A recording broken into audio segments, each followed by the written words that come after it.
Welcome to Debased, a show about the current state of money with Jeff Deist. Welcome back to Debased. My name is Benjamin Vernadelstein. I'm joined by Jeff Deist. Jeff, how you doing today? Ben, it is good to see you as always on Fridays. Jeff, lots going on here, and I want to let people listen over the weekend to lots of things. And you texted me, Ben, I want to talk about the four paths you see that the dollar could possibly take. And I want to kind of get your opinion. What are these four directions you think the dollar might be going? Yeah, I've been working on this week, the idea that there's maybe four possible futures for the US dollar. And I think that they all enjoy different degrees of likelihood. But maybe we start by this whole idea of why is the dollar so strong to begin with? And believe it or not, I think this indictment that's coming this coming week of Donald Trump is actually the kind of thing we need to be thinking about as dollar holders, as investors, as people who like gold or Bitcoin or equities or bonds or whatever people happen to think is their own personal path forward. I mean, we have to step back sometimes and think not in a macro sense, almost in a geopolitical sense. So why does the dollar have value? Well, we know there's a variety of reasons, everything from the Bretton Woods Agreement that created the world's reserve currency to the strength of the U.S. economy, the breadth and depth of it, which is no joke. The U.S. military, our prowess around the world. So all of these things matter, but there's more to it than that. Why does money and capital continue to flow into the U.S.? And why does it actually intensify during times of, let's say, economic crisis or geopolitical crisis? Well, there's some reasons, but first and foremost is that we, relative to other countries, have enjoyed throughout the 20th century, the rule of law and the enforcement of contract rights, the enforcement of property rights, perhaps to a degree that no other Western country has. And so as a result of that, people want to hold U.S. Treasury debt. They want to hold U.S. dollars. We've benefited enormously from that. But you start to see cracks in this foundation. And for example, this prosecution of Donald Trump. Now, depending on where you stand, if you're a progressive, you're probably thinking to yourself, why did it take this long? He's an obvious criminal. If you're a conservative, you might be saying this is purely selective enforcement. Why was Hillary never indicted and charged for some of her crimes or alleged crimes? Why is the Biden family never investigated and charged for any of their dealings with Ukraine or Hunter Biden or this or that?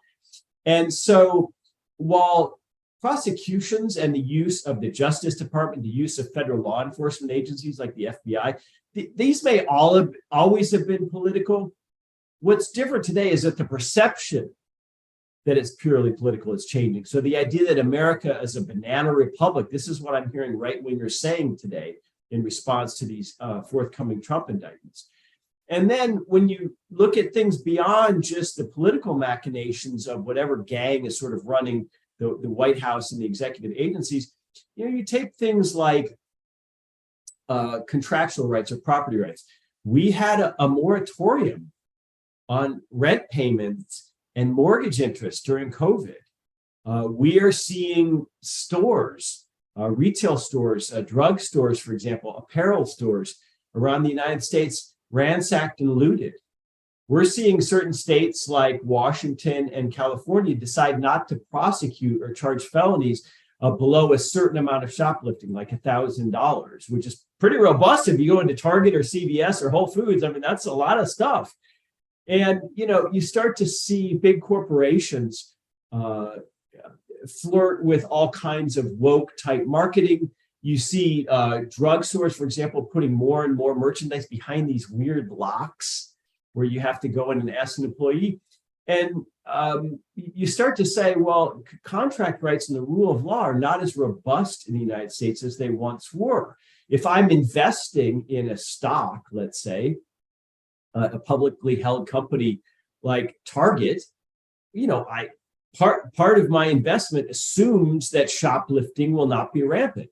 Part of my investment assumes that they won't piss off 40% of America with LGBT themed clothing or whatever it might be. And some of these assumptions are being tested.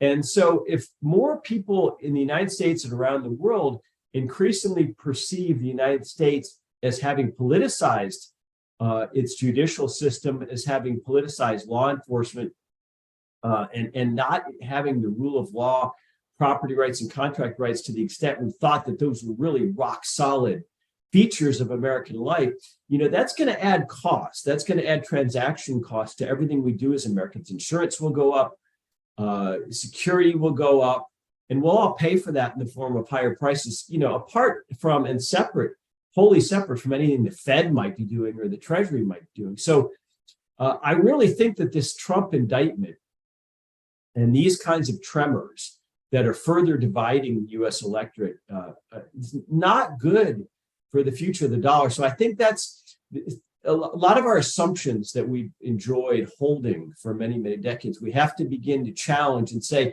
what does this mean for us as investors? What does it mean for the dollar?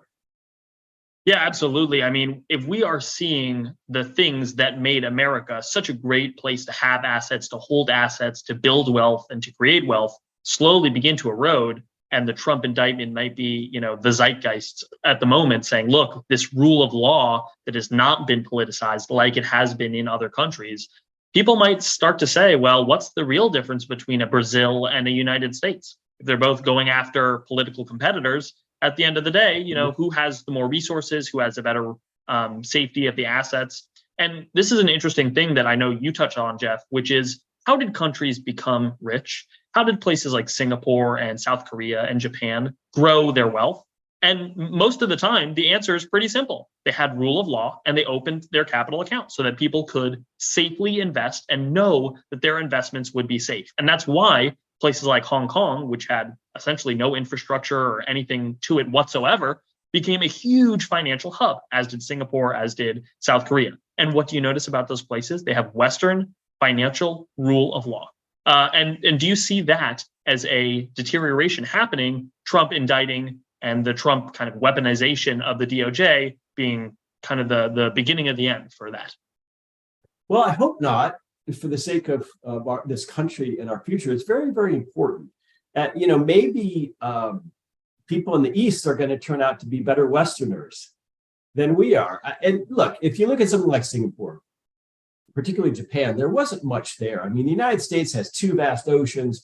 We have millions of acres of arable farmland. We have timber, we have oil, we have natural gas. We have, relatively friendly neighbors in Canada and Mexico. It's very hard to invade us. I mean, America has so much going for it on paper geographically, apart from its people and its governance. When you look at a place like Japan, which came out of World War II, just absolutely devastated. They have no farmland, no oil, no natural resources. They're on this mountainous little island. And just through sheer willpower and hard work, they managed to become a global superpower. Singapore, I've read a couple of biographies of Lee Kuan Yew, not the most touchy-feely guy from a Western democratic perspective, let's be fair.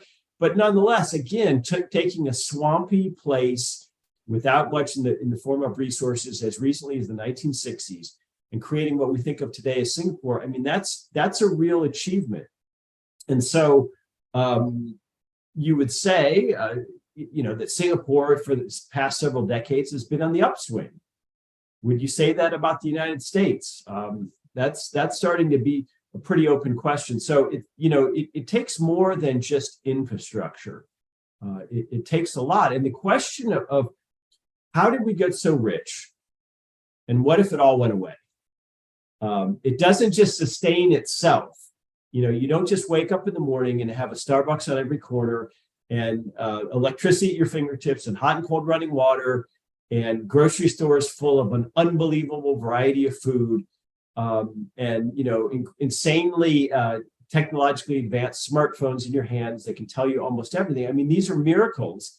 And of course, it's human nature that we get used to being surrounded by these miracles, so we take them for granted. Okay, we're human beings, but I really do think that's an important question. America has serious social, cultural, political divisions, and all of those would be deeply exacerbated by any kind of real diminution in our material lifestyles.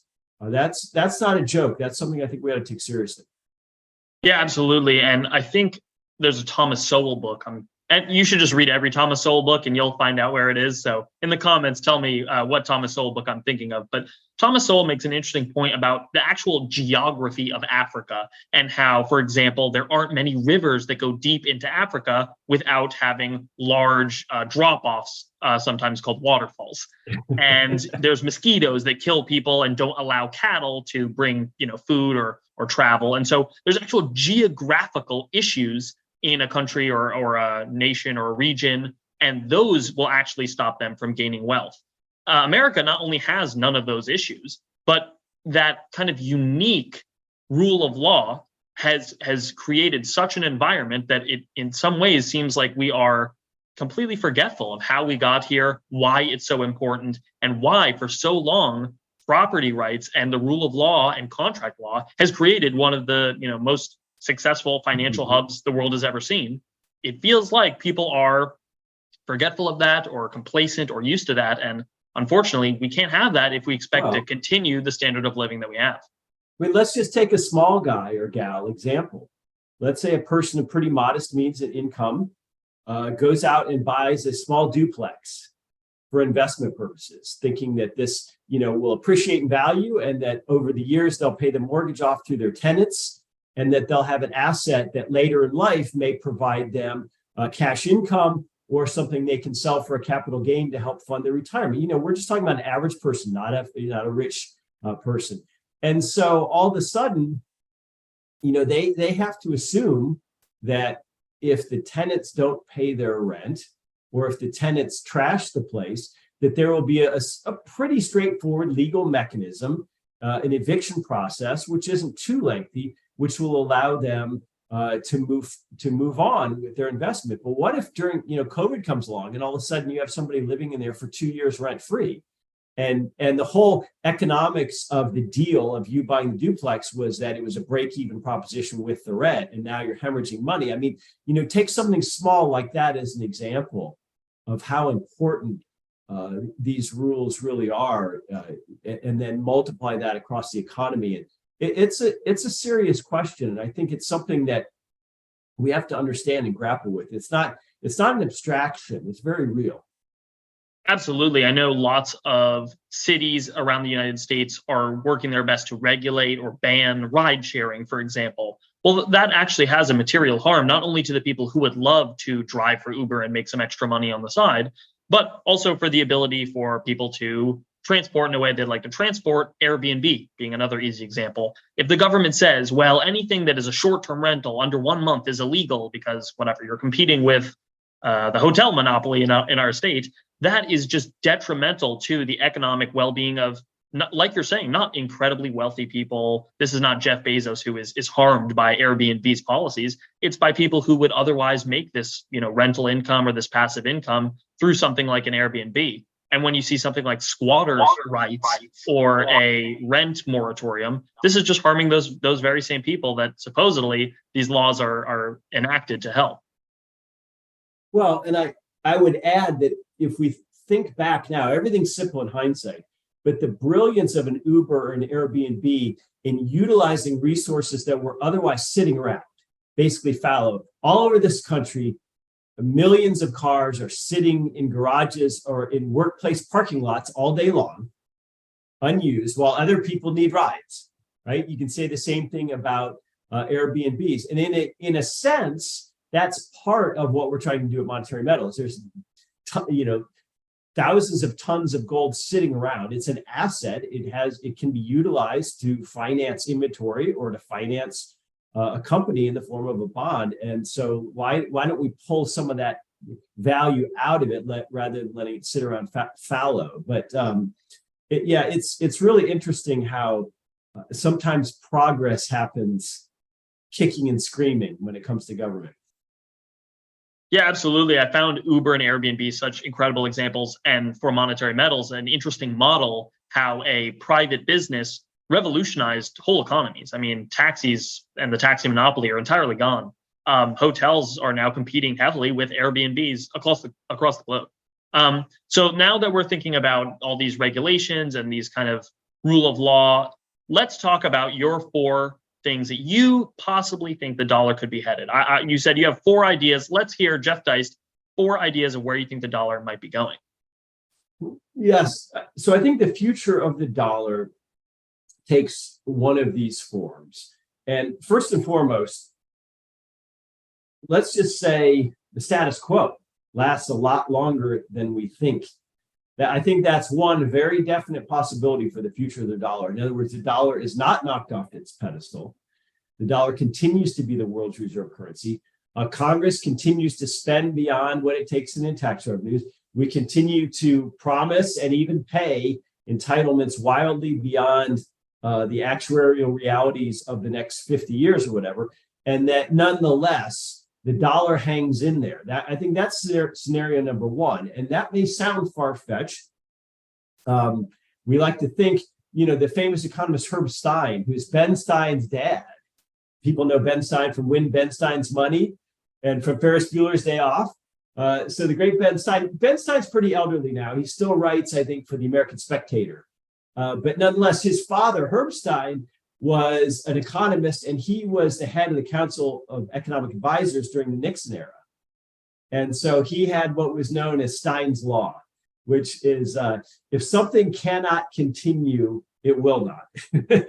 So everyone thought, this was like, Nixon's like, why am I paying you? But nonetheless, the idea that if something's unsustainable, it's got to come to an end, I think we all understand that conceptually, and we almost understand that in our bones. But nonetheless, you go back to 1971, when foreign central banks could no longer redeem gold with the U.S. Fed, and Nixon severed, that last remaining tie of what we could call a gold redemption or a gold standard.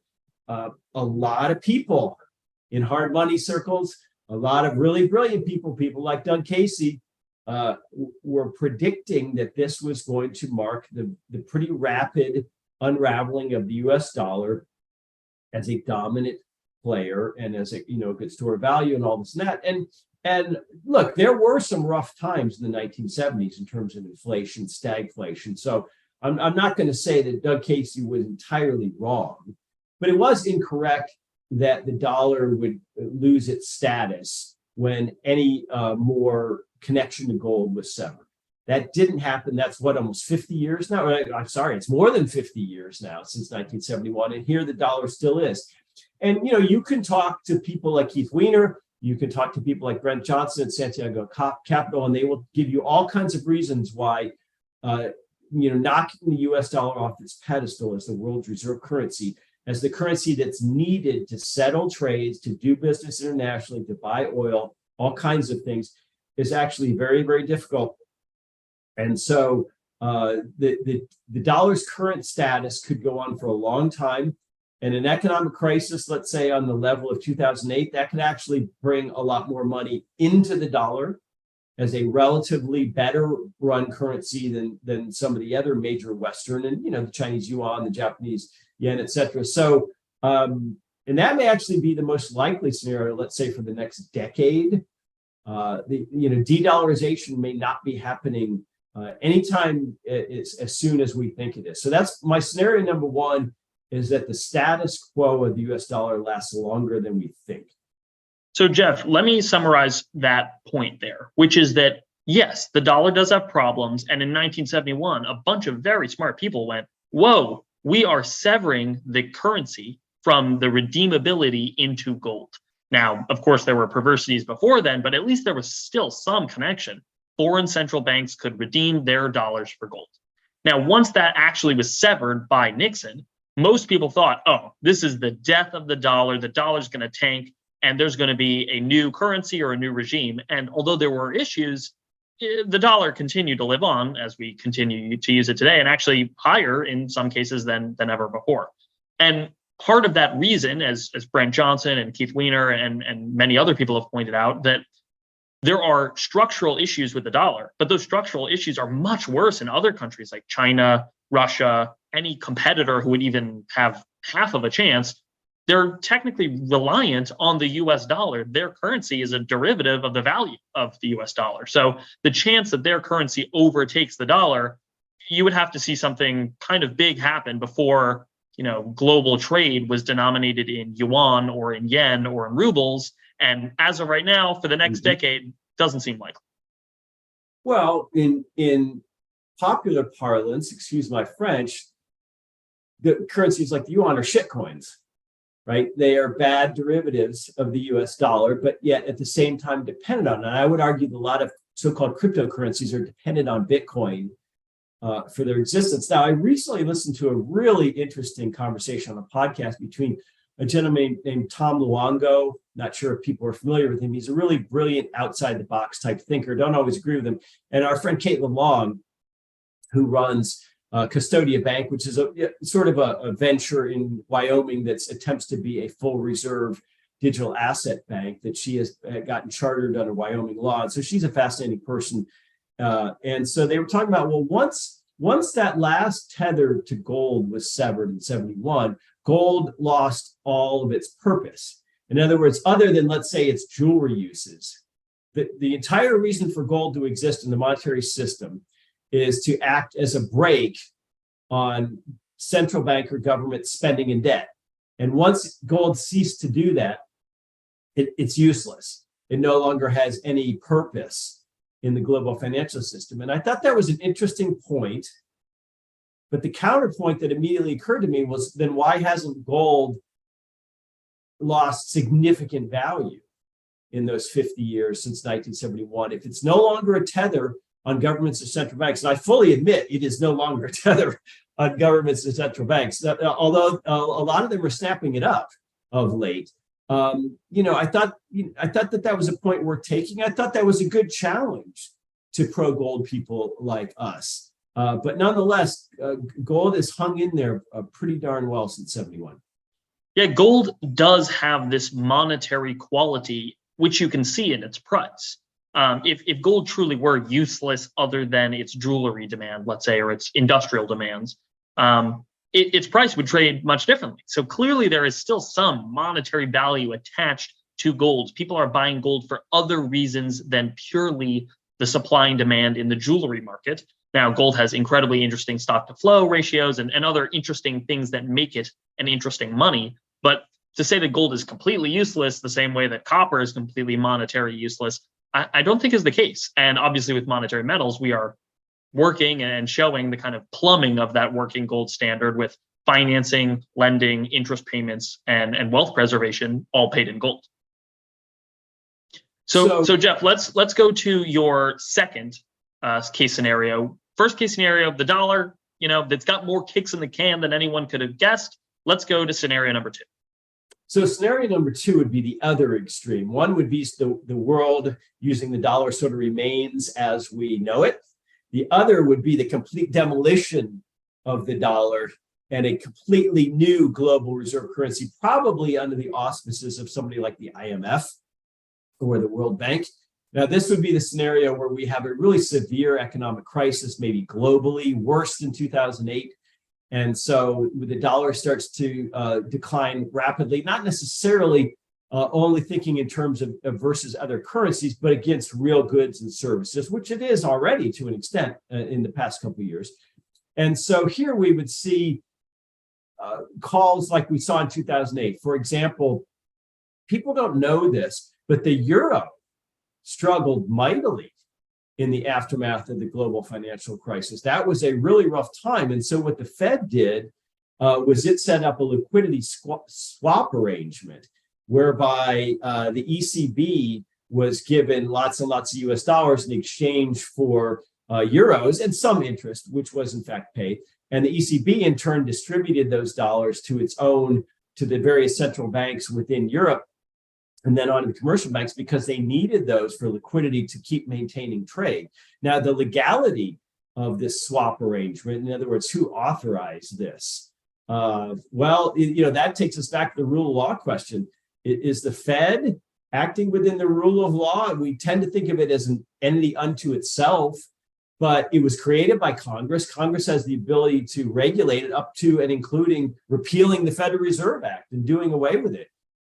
So when the Fed does things like create a liquidity swap with foreign central banks, which is wildly beyond its purview as created back in 1913, when the Fed does things like create this temporary lending facility that it just announced a few months back, the BTFP, is that legal? Is the Fed operating under the rule of law? What it's effectively doing, as Keith pointed out on his Twitter actually earlier today, I think, he said, well, okay, so the Fed decided to raise rates precipitously.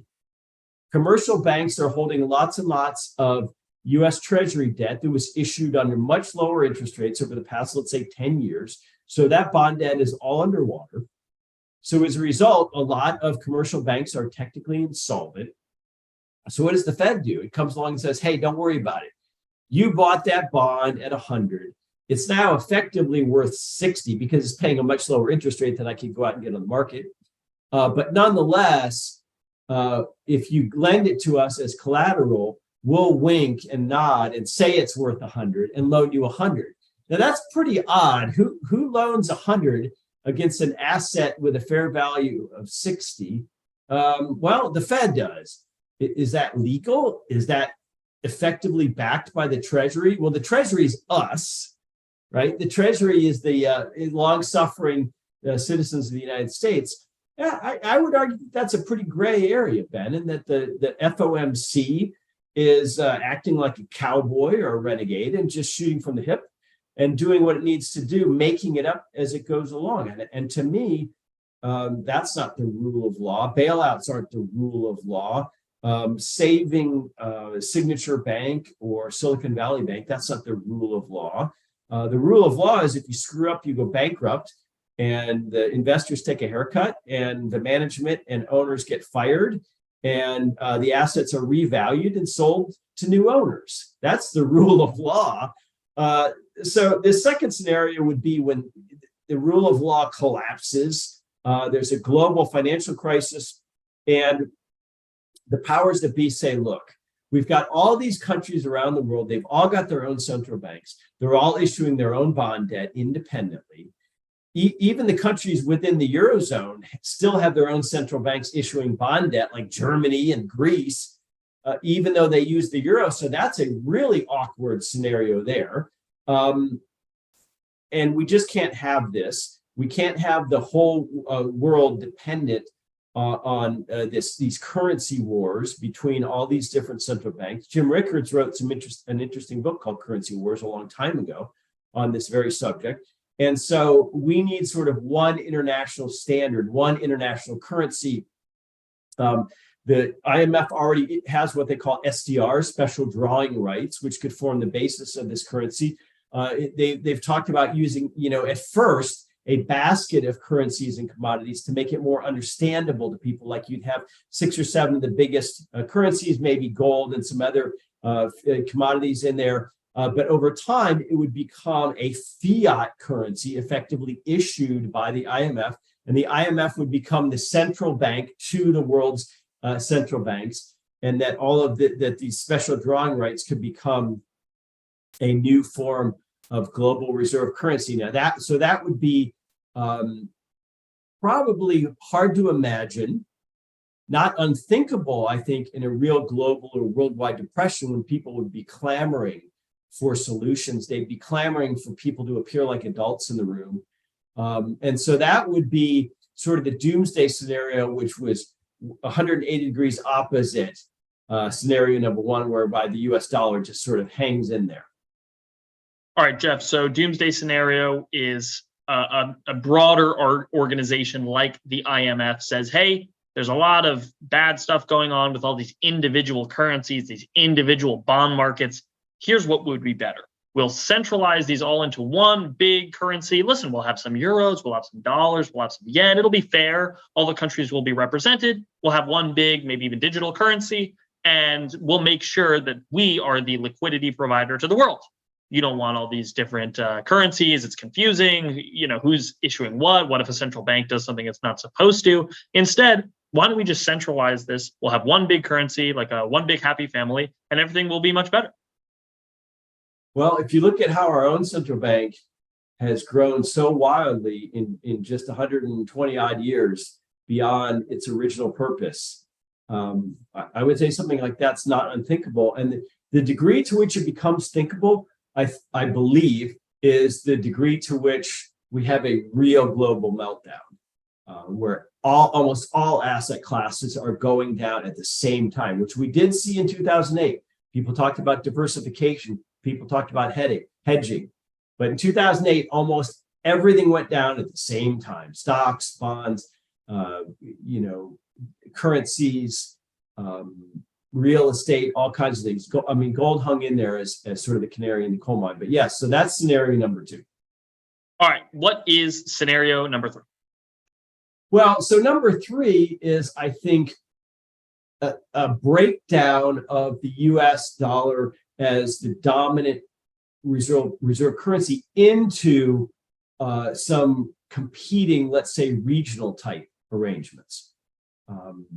We already have central banks sort of competing against one another. It depends on whether a particular country wants to stress exports or imports.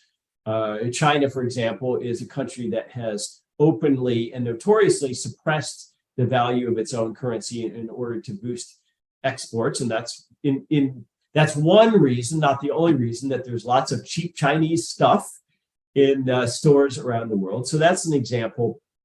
But the idea that the world, from a geopolitical standpoint, wants to engage in warfare with the United States, but perhaps not military warfare, because I think they would lose that. So how do we engage in warfare? How do we fight Uncle Sam? Well, we do so via economic arrangements. And there's already been lots of talk about this in all the podcasts and articles and financial press and FinTwit talking about de-dollarization. Well, this is viewed as a form of sort of Cold War, right? That we need to knock the U.S. down a peg. And to be fair, the U.S. deserves it because the U.S. has used its dollar as a tool of empire. The United States government and central bank has used the dollar to export inflation, to force the rest of the world to accept our hegemony, to buy military grade, to buy weapon systems wildly beyond what we're actually taxing people to pay for. There's all kinds of ways in which we've weaponized the dollar. I don't like analogies to real war because people who have served in a real war, that's a horrific thing. But nonetheless, we think of this as low-grade economic warfare against the United States. So some of the scenarios which have arisen would be, now a new geopolitical alliance given Putin's invasion of Ukraine between the Russians, the Chinese, maybe the Indians go along with that. And because these are large countries with large GDPs, that they can get together and form a currency or at least an economic trading arrangement where they don't use the dollar. Maybe you get Iran involved because Iran has a big oil bourse. And so if Iran were to accept currencies other than the US dollar, like the euro, like the yuan, and countries around the world could buy oil from Iran without needing dollars, that would be a blow to the dollar. And some people would argue that that's part of the reason that Uncle Sam has been belligerent towards the Iranians, not just because they're mean to women or they don't allow gay marriage or something like that, but actually because we would be harmed by seeing Iran price oil in something other than dollars. So you can see arrangements like that. There's been talks of a BRICS currency. Our friend Peter St. Onge did an interesting little video today on his Twitter about the idea of a BRIC currency where these countries could get together and say, look, guys, we've all got tons of these dollars. We all realize that if the dollar goes down in value, we're all going to lose because, it's like a game of musical chairs. None of us can dump all of our dollars at the same time because then everybody else would be scrambling to dump theirs. It would send a signal. Just like if Jeff Bezos started dumping all of his Amazon stock, that would probably produce a run, on dumping Amazon. So the rest of the world is in a bit of a catch-22, and I mean the Asian treasuries and central banks, Brazil and South America, Russia, India, all the big players, they have lots of treasuries and they have lots of dollars, so they can't just dump them easily. But at the same time, the dollar going down in value would hurt their short-term interests. It might help their long-term interests because they increasingly view the United States as at least an economic foe, if not an outright geopolitical foe. So Peter St. Onge suggested, what if China on its own or in conjunction with some of these other countries introduced a gold-backed currency that actually had some hardness to it that actually put a limit on the ability of the currency to be inflated, unlike the yuan. I mean, that would be attractive. That would probably cause some capital flows into that currency. And they wouldn't need to have that much gold to back it. The Chinese central bank has been buying gold of late in large quantities, but they would only need, let's say, anywhere from 2 to 5% of the value of the currency out there to be held in actual physical gold. So, there are scenarios like that. The irony here is that these kind of currency wars that could produce a regional currency would be, in terms of the global economy, would overall be inefficient. And there would be cost to this, there would be transaction costs. The world, in a sense, wants one currency. And it had one under gold when things like the British pound were really, they called it the pound sterling. It was really backed by hard currency. And so, anywhere you go around the world, you had, gold was understood as a form of money, and it was tradable for the local currency. So the world kind of wants one currency to make doing business around the world, especially in a world today where we've got these giant shipping container, these giant ships plying their trades across the Atlantic and Pacific. You've got huge cargo planes. The world wants to do business with each other. We want to have the division of labor. We want to have specialization. We all benefit from that. And so having different currencies required to do, let's say, business within a China, India, Brazil consortium, or an America, Western Europe, Canada consortium, that makes us all a little bit poor. But nonetheless, human nature is such that, everybody wants to act in their interests. And so we get suspicious and nervous about other countries. It wasn't that long ago, people were talking about an Amero currency, a unified currency between Mexico, the United States, and Canada. They called it the Amero. So this idea has been floated. It's out there. And, if we had, let's say, another pandemic event, if we had a really significant terrorist event, if we had the conflict between Ukraine and Russia turn into something broader with America becoming involved or Western Europe becoming involved, then this sort of retreat into more closed or insular thinking, regional thinking, I think would be very attractive to countries that are they're pretty sick of being under the thumb of Uncle Sam's economy and Uncle Sam's dollar. So I think the idea of regional currencies is a real possibility. All right, Jeff, I've heard option 1, which I think is the most likely. I've heard option 2, which I fear, I hope is not likely. And now I've heard option 3, which again, I hope is not likely. And your point about gold at one point being money and then all of these different currencies simply being currencies, right? Ways to describe gold. I found that Claims so interesting. on gold. Claims on gold, correct. I found that interesting. We have trillions of dollars every single day being hedged in the FX market, saying, well, I have yen and I have a dollar income, so I need to, hedge my yen exposure. And all of this is completely unnecessary when the world has one money, which is gold.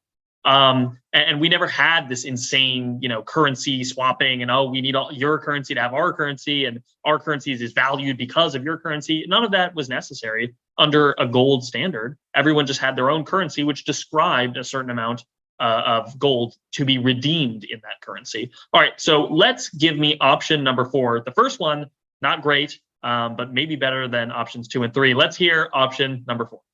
Well, option number 4 is the idea of a truly private or market currency and payment system emerging out of the ashes of what all these terrible governments and terrible central banks are doing all around the world. They all inflate as a matter of policy. They all harm savers as a matter of policy. They all hurt our retirement savings. They all make our incomes, buy less.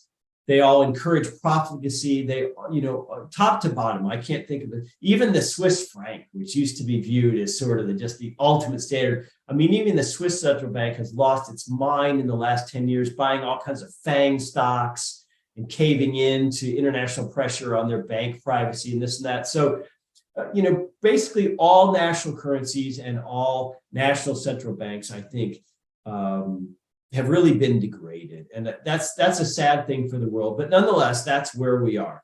And so if this were to go far enough, you could see a truly private currency and payment system emerging. Now, the two most likely scenarios for that at present would be some form of gold-backed or commodity-backed money, which was issued, either in paper form or likely digital form, where you were using, let's say, a swipe card or a chip in your phone or whatever, but you had an account that was actually somewhere on Earth, it wouldn't have to move around, backed by a physical commodity. Probably gold would be most likely, simply because we're familiar with that. There's a lot of it.